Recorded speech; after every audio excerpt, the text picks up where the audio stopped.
He's the man everyone praises, the man who opens doors, remembers anniversaries, listens instead of interrupting, and would rather chew glass than raise his voice at a woman. A gentleman, raised on respect, patience, and calm discussion. A man who prides himself on never being that guy. But put him in the wrong relationship for 6 months, and something shocking happens. The patient man becomes the frustrated man. The respectful communicator becomes the man who snaps. The gentle giant turns into someone who yells, resents, and intimidates. The very man he swore he'd never become. And here's the disturbing truth. She created him. Not deliberately, not maliciously, but through an invisible psychological process that neither of them fully understands until it's too late. The lab you don't know. You're in every relationship is a behavioral laboratory.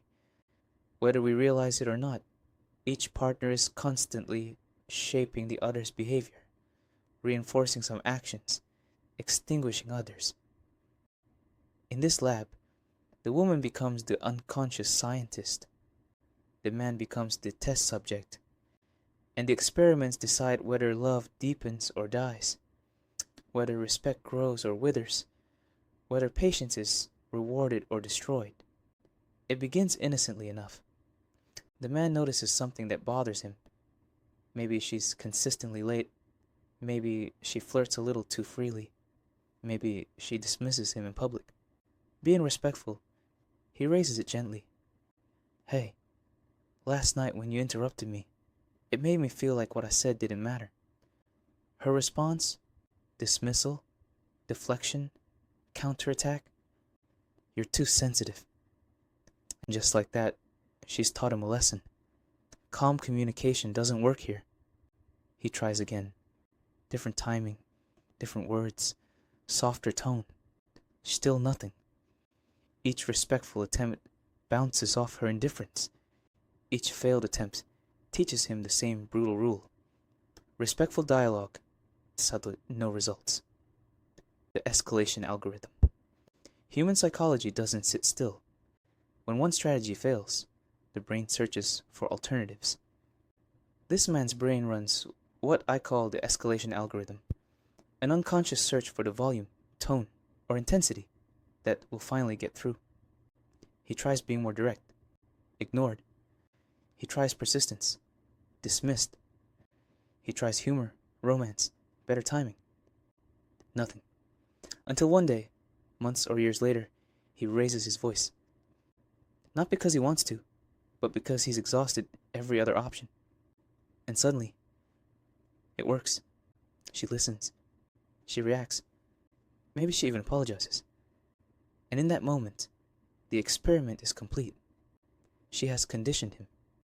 Without meaning to, she has taught him that the only language that works with her is anger. The double trap. Now he's in a bind. On one side, society, which tells him anger makes him toxic, abusive, unworthy of respect. On the other side, his partner, who has trained him that only anger breaks through. If he stays patient, he's ignored. If he gets angry, he's condemned. Either way, he loses. And the tragedy? The men who fall hardest into this trap are often the best men, the ones who fight the longest to keep things calm, who resist escalation until their patience is shredded. By the time they snap, the conditioning is locked in, and they begin to hate the man they've become. 3 destinies of the patient man. Once trapped, a man stands at a crossroads with 3 grim paths ahead. 1. Escalation highway. He becomes the angry man full time. What started as rare outbursts becomes standard operating procedure. He develops what I call anger addiction. Not because he enjoys anger, but because it works. He despises himself, but feels powerless to stop. 2. The silent collapse. Horrified by his own anger, He retreats into silence. He stops asking for change, stops setting boundaries, becomes a ghost in his own life. This is learned helplessness, giving up on being heard at all. Resentment builds underground until it poisons everything. 3. The strategic exit, the rarest path. He recognizes the dynamic for what it is, character assassination by conditioning, and refuses to play. He leaves, not out of hate, but out of self-preservation. This takes the most courage, but it preserves his identity. Why it happens: selective response syndrome. At its core, this is about how the brain processes urgency. Calm words feel optional. Angry words feel urgent. Respectful requests join the hundreds of other inputs competing for her attention. She thinks, I'll deal with it later. Later never comes. Anger, by contrast, activates her emergency response system. Her nervous system says, fix this now or risk relationship collapse. This isn't malice, it's biology. Human brains evolved to prioritize intensity. Emotional fire cuts through the noise. And in modern relationships, this ancient wiring accidentally punishes respect while rewarding anger. The respect recession. Here's the most devastating part. Each time she ignores his calm words, she devalues him.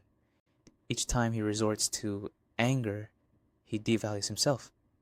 She thinks, he's becoming angry and unreasonable. He thinks, she only hears me when I'm angry. Mutual respect collapses. What began as love slowly transforms into contempt. And because neither understands the mechanism, both believe the other is the problem. He thinks she forced him to change. She thinks he revealed who he really was all along. Both are wrong. What they're trapped in is a feedback loop that kills relationships from the inside. Breaking the cycle. For women, realize that ignoring respectful communication is training your man to abandon it. Respond to calm requests with the same seriousness you give angry ones. You don't have to agree, but you must acknowledge and address. For men, don't let patience become self-destruction. Set boundaries early.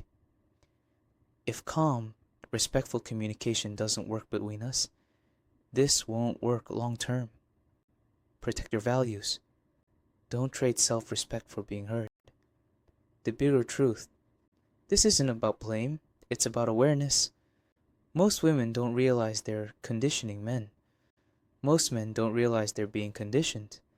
But once you see the pattern, you can't unsee it. A healthy relationship doesn't force you to yell to matter. A healthy relationship doesn't punish patience and reward anger. And a healthy man doesn't sacrifice his identity to be heard. So here's the choice for every patient man. Will you allow yourself to be trained into someone you despise?